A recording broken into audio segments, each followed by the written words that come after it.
নমস্কার, চলে এলাম আরেকটি মিনি ব্লগ নিয়ে।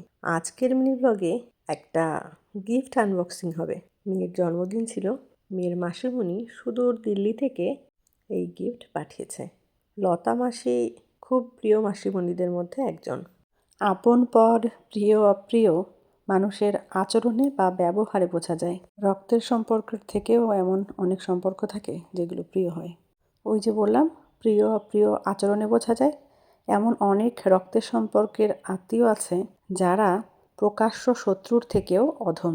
তাদের ব্যবহার এমনই যে তাদের দেখলে তাদের ছায়া মানাতেও ঘেন্না হয়, কিন্তু উপায় থাকে না, অনেক সময় মেনে নিতে হয়। মুখে মিষ্টি আর মনে বিষওয়ালা আত্মীয় স্বজনের থেকে অনেক দূরে থাকা প্রিয় বন্ধু অনেক। গিফট, জিনিসপত্র দেওয়া নেওয়া এগুলো কোনো ব্যাপারই নয়। মানুষের আত্মা ছুঁতে পারা, মানুষের মন থেকে যে ওই মানুষটা আমার আপন, এই আপনের অনুভূতি করানোটা মানুষের জীবনের সবথেকে বড় গুণ বা বড় পাওনা। বান্ধবীর সেই যোগ্যতা আছে বলেই আমি বলতে পারি যে সে আমার আপনজন। একদম ছোট্টবেলা থেকে একসাথে বড় হয়েছি।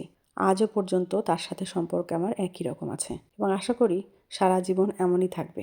জিনিসপত্র দেওয়া নেওয়া এগুলো কোনো ব্যাপারই নয়, কিন্তু আত্মা ছুঁতে পারা, মন থেকে আপন মনে করা এটাই অনেক।